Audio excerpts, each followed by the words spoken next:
Today, I have a very important question to ask. At least I think it's an important question. Is it possible that the 2014 movie Interstellar could help us understand whether or not God exists? I think so. And if you stick around, today you're going to find out how. It seems like atheists who think like Richard Dawkins have presented the evidence they would need as proof of the existence of God. And today, we're going to find that out from a website that claims to be rational and reasonable. And it all has to do with time. Time.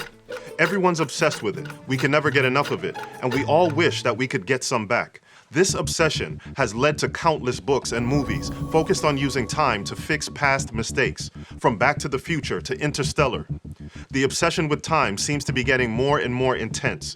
The DC cinematic universe is getting in on all the time travel, and if the Marvel cinematic universe has anything to say about it, this obsession is not going anywhere, as Marvel has launched a whole phase of their movies dealing with a character named Kang the Conqueror, a man from the future with a god complex that can move in and out of time as he tries to conquer universes. As exhilarating as it might be to dream and fantasize about time travel, the fact of the matter is that unfortunately, we are stuck right here in the present, and the idea of moving back or forward in time is nothing but what these genres of movies are: fantasy.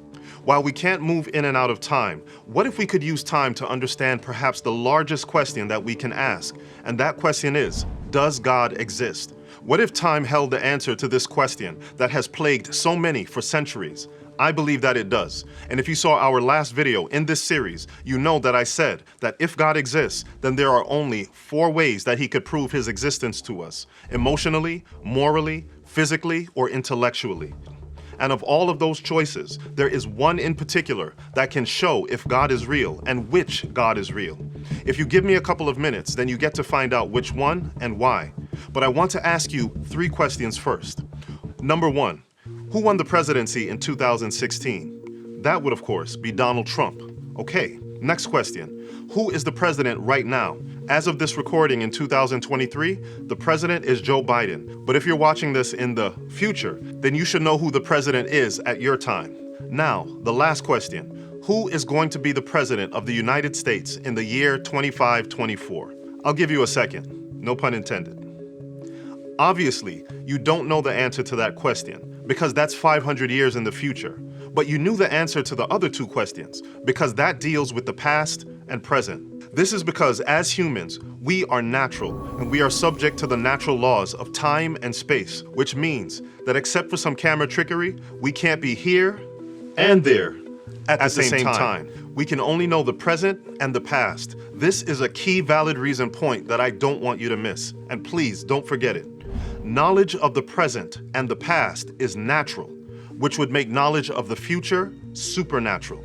Let me say that again. Because we are subject to the limits of time, knowledge of the present and the past is natural, and knowledge of the future is supernatural. This means that if it can be proved that someone or something has knowledge of the future, then we would have to admit that this someone or something is also supernatural.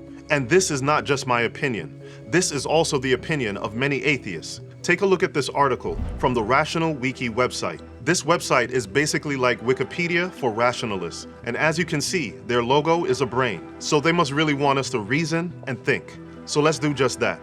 This is an article discussing Bible prophecies. And there they have 5 rules that they have listed that they say will be needed to prove that knowledge of the future is supernatural.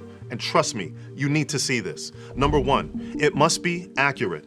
Number 2, it must be in the Bible. Number 3, it must be precise and unambiguous, which means that you can't prophesy that the sun is going to rise tomorrow, because everybody knows that. Number 4, it must be improbable. And number 5, obviously, it must have been unknown. Now, those are fair demands, and those demands should be made. I mean, think about it. If we're supposed to believe that there's an invisible God that created everything and wants us to follow his teachings, then I think it's only fair that this God gives us supernatural evidence of his existence. That's what we talked about in the previous video. And as far as the God of the Bible is concerned, he has no problems with this. As a matter of fact, long before the Rational Wikipedia page existed, Jehovah put this burden of proof on himself, and I want to tell you how.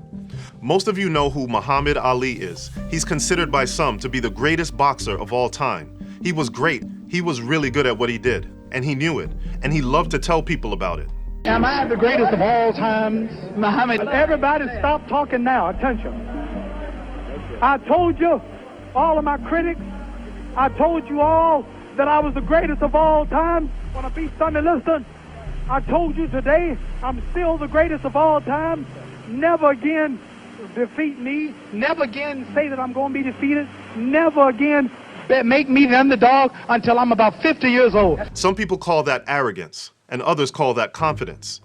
He knew what he could do, and he definitely proved it. Minus the arrogance, the God of the Bible does something similar when it comes to the demands of the rational wiki rationalists.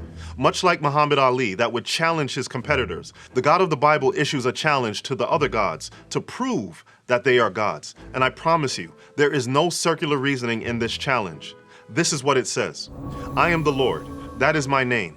I will not give my glory to anyone else, nor my praise with carved idols. Everything I prophesied has come true, and now I will prophesy again. I will tell you the future before it happens. The claim that is being made by Jehovah is that because he's supernatural, he is telling you what will happen in the future, and that if what he says is accurate, then it's undisputable evidence that he is indeed supernatural. He's not telling you to look in the Bible to see if the prophecies come true. He's telling you to look outside the Bible at the pages of history to verify if what he said in the Bible is true. This puts to bed any claims of circular reasoning. As a matter of fact, Jehovah is so settled in his claims that he says it again. Set forth your case, says the Lord. Bring your proofs, says the King of Jacob. Let them bring them, and tell us what is to happen. Tell us the former things what they are, that we may consider them, that we may know their outcome, or declare to us the things to come. Tell us what is to come hereafter, that we may know that you are gods. Again, he's speaking to the other gods of other religions and saying that if you're real and if you're supernatural, then tell us what's going to happen in the future. And it must be accurate, it must be precise and unambiguous, it must be improbable, and of course, since it's in the future, it must be unknown. So how can this be possible? How could there be a being that could give accurate knowledge of the future?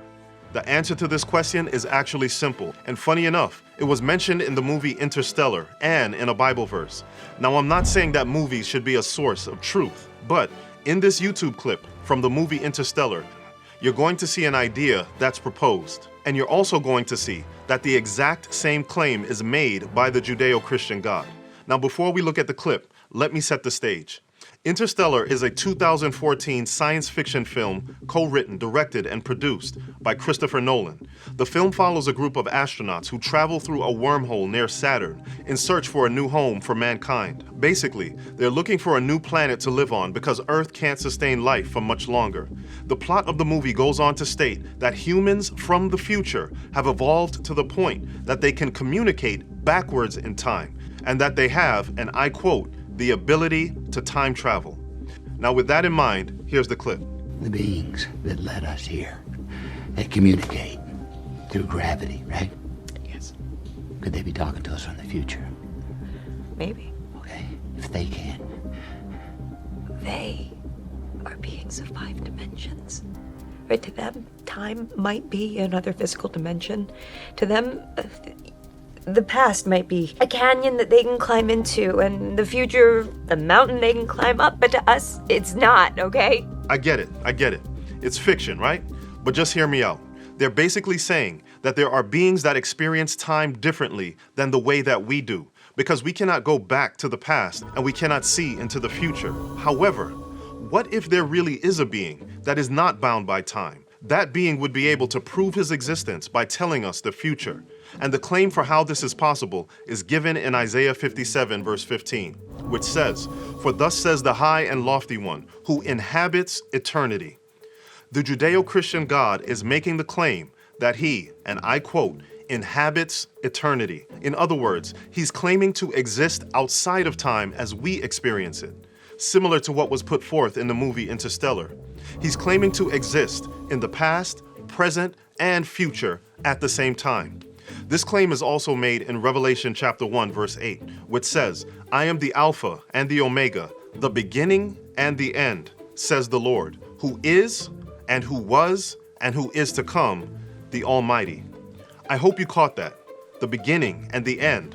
the one who is, present tense, the one who was, past tense, and the one who is to come, future tense. The Judeo-Christian God is using time language to describe himself. And if this description is true, then that means that the requirements made by the rational-minded people at Rational Wiki should be nothing for him to meet.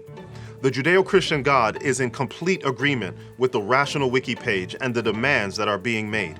And if he's making that claim, then we need to, can, and should put him to the test to see if he's able to meet those requirements. And we will do just that in upcoming videos. But before we do, there's a very serious question that we need to answer, because there are many that believe that we shouldn't even be having this discussion. There are many that believe that modern science has already refuted or disproved God, and that we're wasting our time for even talking about it. And in their minds, this conversation isn't even worth having. I think we need to answer this question to see if they're right before we even move forward. So, in our next video, we will answer the question, does science refute God? Hope to see you again.